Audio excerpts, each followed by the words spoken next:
Tahun 45, cabang bayi Indonesia baru saja lahir.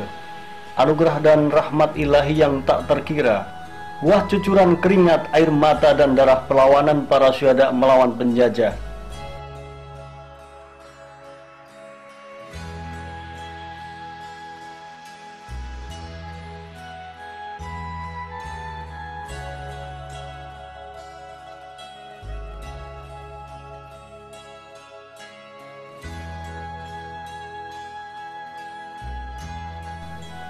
Tersebutlah pemuda bernama Muhammad Yusdi Ghazali. Pemuda berusia 22 tahun itu gemar beriktikaf di Masjid Besar Kauman Yogyakarta. Dalam tafakurnya, Yusdi muda gelisah dengan masa depan peradaban bangsanya. Ketimpangan luar biasa antara pendidikan kaum pesantren bersaung dengan pelajar di sekolah warisan menir-menir Belanda menganga di depan mata. Dinamika pergerakan sebelumnya seperti Jong Islami Tenbon yang lahir di tahun 1924 turut mengilhami jawaban dari kegelisahannya. Himahnya menjulang tinggi, mengubur ketimpangan. Citanya memimpikan anak-anak bangsa yang berpikiran maju sekaligus menghayati nilai-nilai ilahiyah. Impiannya membentuk ulama yang intelek yang ulama. Gagasan Yusdi didukung penuh teman-teman pelajar Islam dari berbagai perguruan di Yogyakarta dan Klaten, antara lain Anton Timur Jailani, Ibrahim Yarkashi, Nursab, Amin Syahri, Ahmad Nukman dan kawan lainnya. Himah pun mewujud menjadi sebuah wadah pergerakan pada tanggal 4 Mei 47, tepat jam 10 pagi di Margo Mulyo 8 Yogyakarta. Wadah itu pun diberinya nama Pelajar Islam Indonesia PII.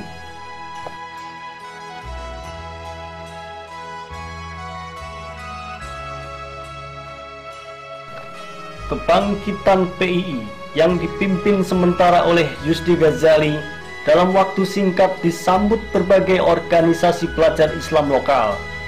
Maka PII pun dalam hitungan minggu menjadi organisasi besar menghimpun pelajar Islam untuk menutup jurang akibat politik divide et impera warisan Belanda.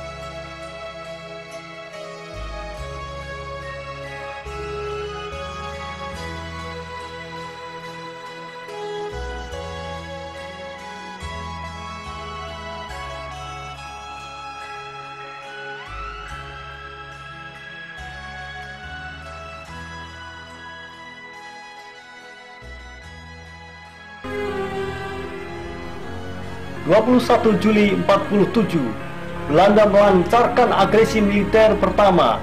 Kader-kader PII pun meletakkan pena, mengangkat senjata bersama TRI, Hizbullah, Sabilillah, Mujahidin dan laskar lainnya tandang ke gelanggang perang.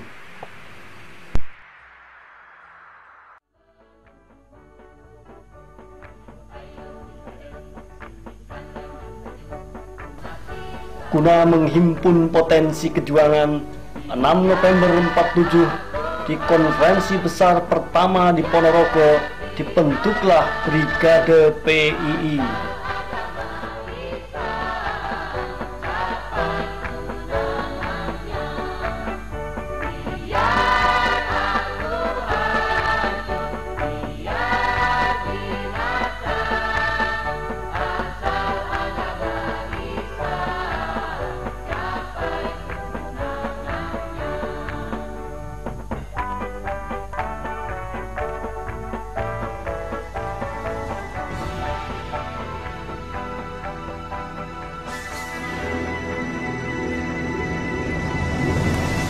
Belum kering benar keringat kader-kader PII di medan laga, datanglah pemberontakan Partai Komunis Indonesia pimpinan Musso.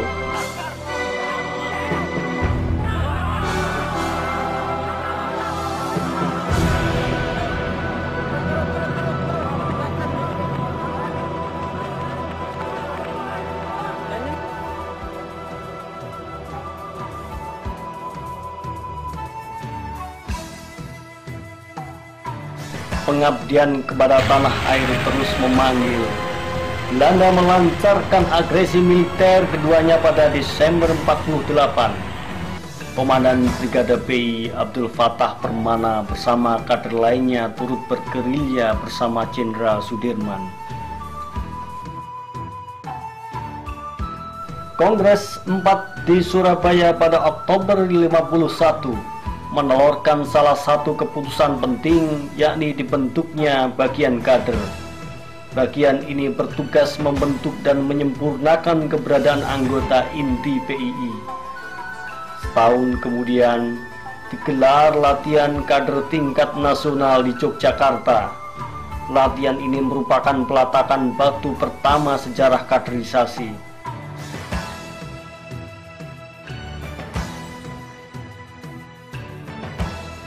Usai Kongres keempat, tepatnya November 51, Ketua Umum PBPI Anton Timur Jailani sebagai Duta Front Pemuda Islam Indonesia mengikuti Youth Welfare Seminar PBB di Simla, India.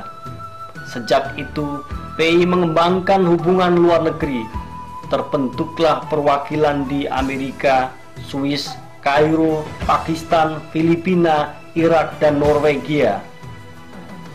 Kongres kelima di Kediri Februari 54 mencetuskan tafsir asas PII.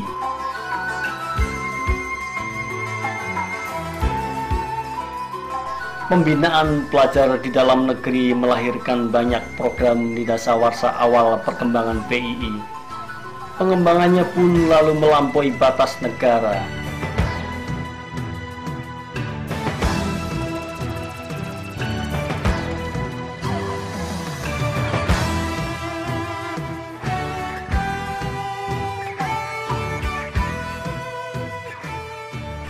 Memasuki tahun 60-an, PKI berkolaborasi dengan rezim Soekarno menancapkan kuku hegemoninya di hampir semua sektor kehidupan.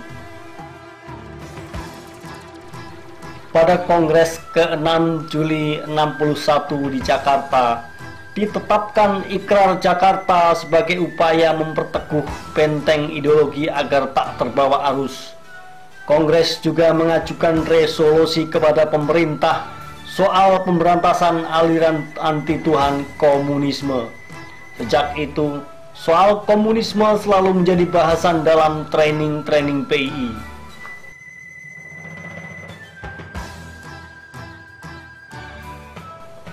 Berlanjut di Training Center PBPI, dikeluarkanlah Hitoh Perjuangan PII yang menjadi pedoman garis kebijakan organisasi. Dengan hitoh ini, PII meneguhkan sikapnya sebagai pembela perjuangan Islam dan menentang manipul yang berorientasi komunis. Sistem kaderisasi pun disempurnakan dengan lebih berorientasi pada sikap mental ideologi Islam.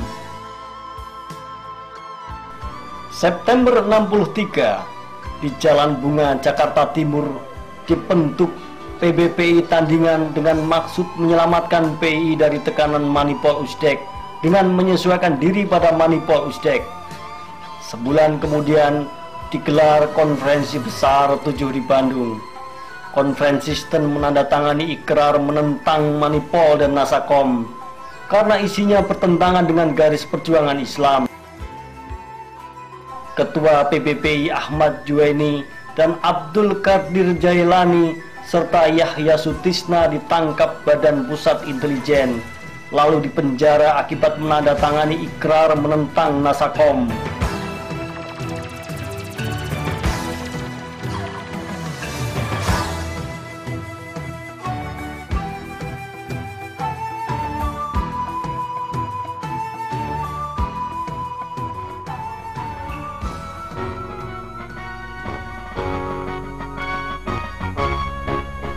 Pada Muktamar 10 di Malang, tepatnya 31 Juli 64, dibentuklah Badan Otonom Korps PI Wati. Kelahiran PI Wati terinspirasi oleh tampilnya Sri Samsiar Isom yang aktif menjadi tulang punggung organisasi di saat para ketua PBPI ditangkap oleh negara.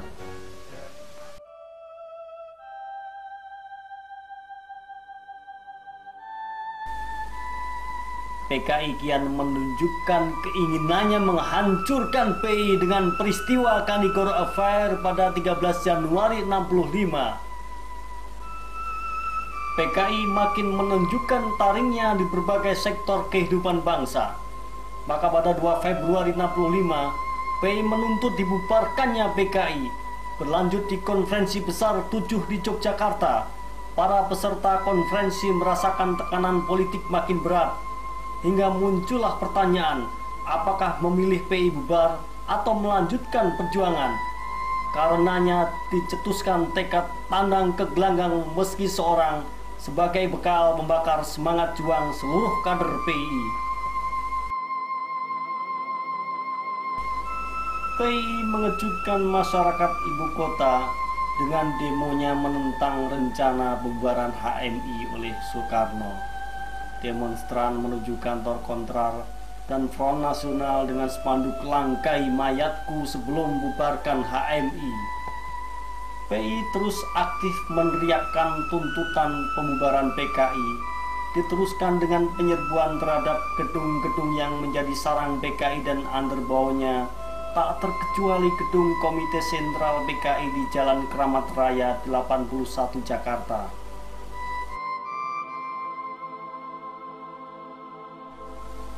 Konsolidasi melawan rezim Soekarno dan PKI menemukan klimaksnya.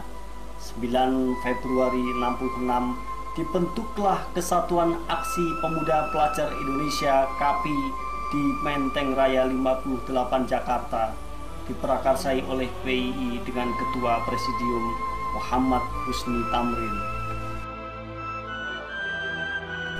Zubaidah, pelajar PGA Jatinegara anggota PI, diterjang peluru bersamaan dengan tertembaknya Arif Rahman Hakim dalam aksi kami KAPI di depan Istana Negara.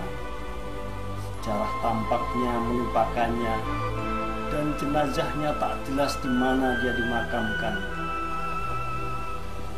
Peran KAPI makin terasa penting setelah dibubarkannya kami oleh Presiden Soekarno. 11 Maret 66, KAPI bersama masa kami melakukan aksi-aksi dan menelurkan tritura 3 tuntunan rakyat.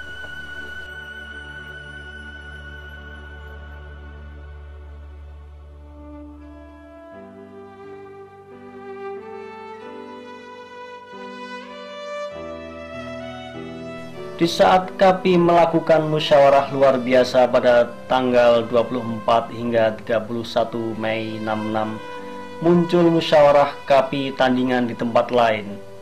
Akibatnya, kedua KAPI terlibat konflik dan seorang anggota PI bernama Ikhwan Ridwan Rais gugur ditembus peluru oleh tentara. Orde Baru yang baru saja dimulai sudah dicemari darah umat Islam. Selain Ikhwan Ridwan Rais dan Zubaidah, tercatat beberapa anggota PI sekaligus KAPI turut gugur dalam aksi-aksi pembubaran PKI antara tahun 66 hingga tahun 68. Rezim Orde Lama terbuang, rezim Orde Baru terbilang. Kekuasaan rupanya selalu dikotori oleh tangan sang penguasa. Mereka yang ingin berkuasa pun turut bermain. Ibarat mendorong mobil mogok, segenap keringat dan nyawa umat Islam dianggap sampah tak berguna. Usai menghantarkan Orde Baru menuju singgasananya, kekuatan yang mengabaikan ajaran ilahi tampak senantiasa ingin bermain.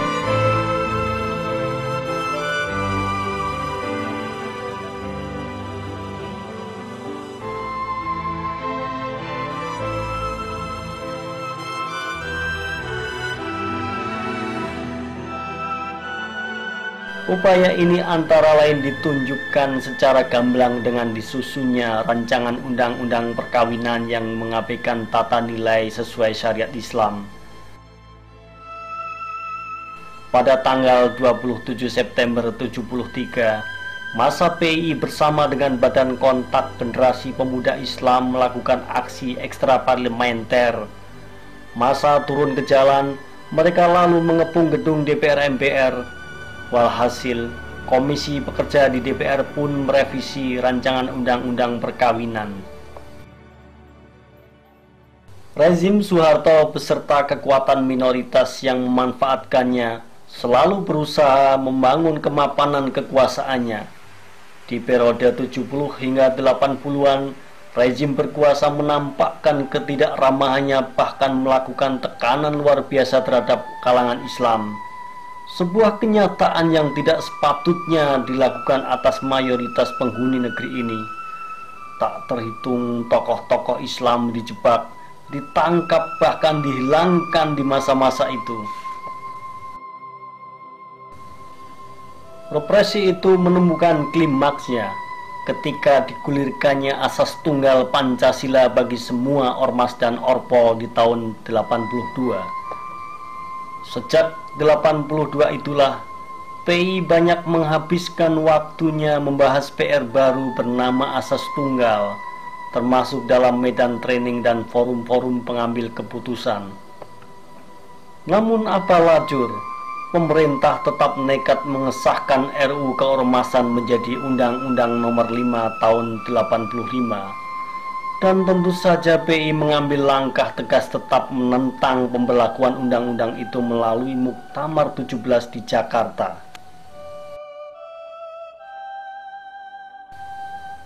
Di forum Rapimnas lanjutan pada 15 Juni 87, menetapkan dalam kondisi sangat serius memberi kewenangan yang longgar kepada pengurus besar dan pengurus wilayah untuk membekukan kepengurusan di bawahnya, serta memberi hak PW dan PD untuk membekukan diri secara kelembagaan.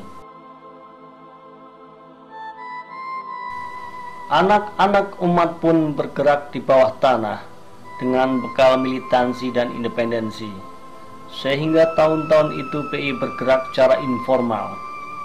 Aktivitas dakwah dan kaderisasi tidak terhenti dengan berbagai lembaga cover, yayasan atau kelompok-kelompok pelajar dan kaum muda. Akibat gerak selalu dibatasi oleh aparat negara. Bahkan beberapa pengurus wilayah ditangkapi, serta kader-kader hijau PI usai mengikuti basic training di Ciduk Kodim. Ujian pun makin lengkap karena ditinggalkan sebagian kakak-kakaknya sendiri dengan cibiran dan ketakutan terkena dampak dilarangnya PII.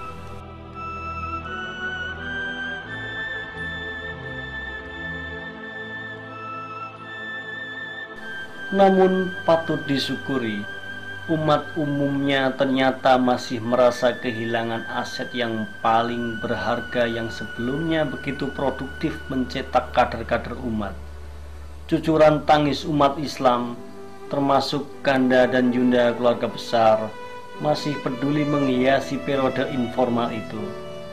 Tangis dan perasaan kehilangan umat itu lalu menginspirasi rasa tanggung jawab kader-kader PI untuk tetap melanjutkan gerakan dengan segala keterbatasan. Di dalam kondisi serba di bawah tekanan, sebuah perubahan besar di bidang hak asasi telah dilakukan oleh kader-kader PI. Di tahun 80 hingga 90-an, dengan ikhtiar pribadi maupun gerakan bersama, kader-kader PI menjadi kekuatan utama di berbagai daerah menentang peraturan yang melarang jilbab. Perjuangan pun membuahkan hasil.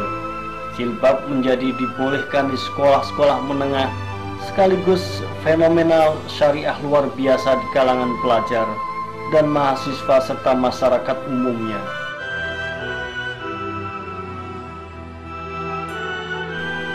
Di era informal PI, ternyata organisasi ini justru produktif mematangkan konsep pendidikannya. Tercatat di awal 97, digelar Pekan Orientasi Takdib Nasional di Semarang. Forum yang mengkaji takdib yang terdiri dari training, taklim, dan kursus ini menyempurnakan sistem kaderisasi sebelumnya.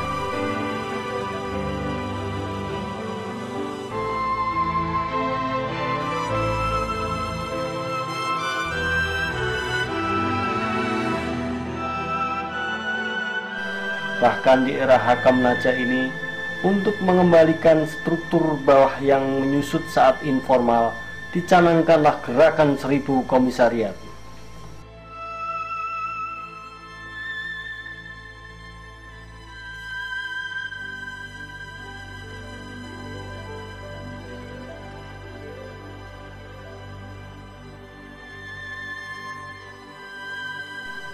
Bandul politik rezim berubah. Demi kelangsungan peran secara lebih terbuka, PI melakukan registrasi ke Depdagri pada 9 Desember 96.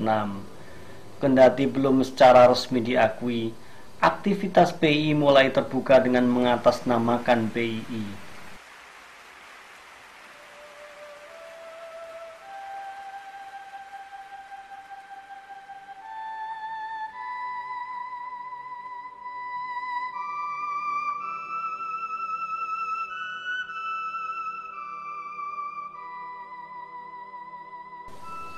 Rezim telah berubah, namun cobaan justru bertubi-tubi menghantam umat Islam.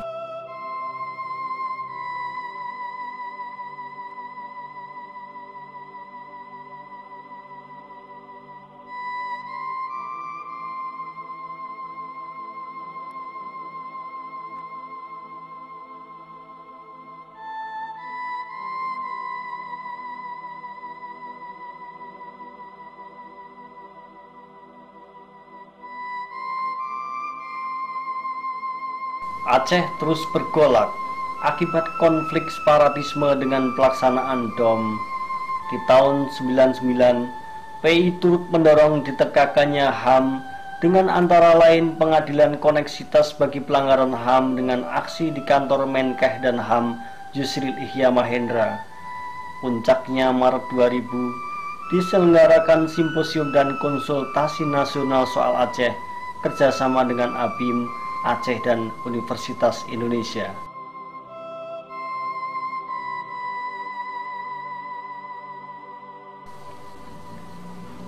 Tak habis-habisnya problematika umat dan bangsa mengharu biru anak bangsa akibat didera krisis, tak terkecuali kader-kader PII.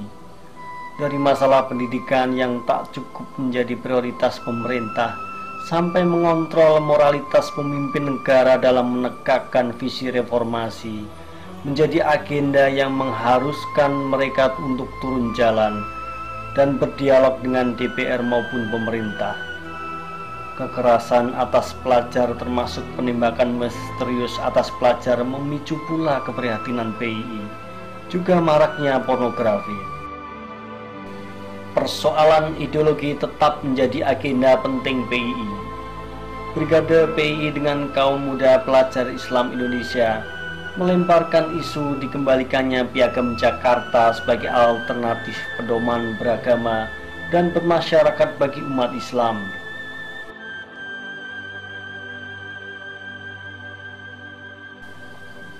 Masalah kaum muslimin di belahan dunia lain tak luput dari perhatian PII.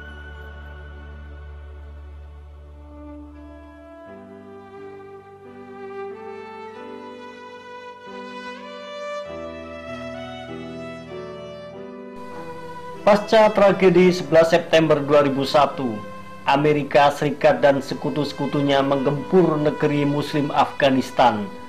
Kader-kader PII di berbagai daerah turun jalan mengecam ulah negara-negara besar yang menyerang kaum muslimin Afgan yang tak berdosa.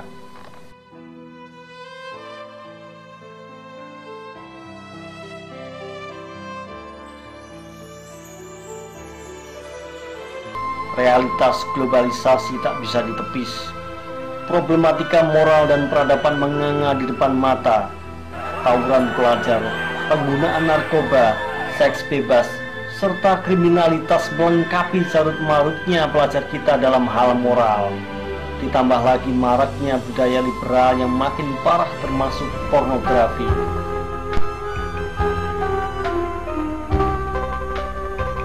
Dengan 28 wilayah dan beberapa perwakilan di luar negeri yang ada maupun yang tengah dirintis kembali, PI berupaya menjawab berbagai tantangan zaman.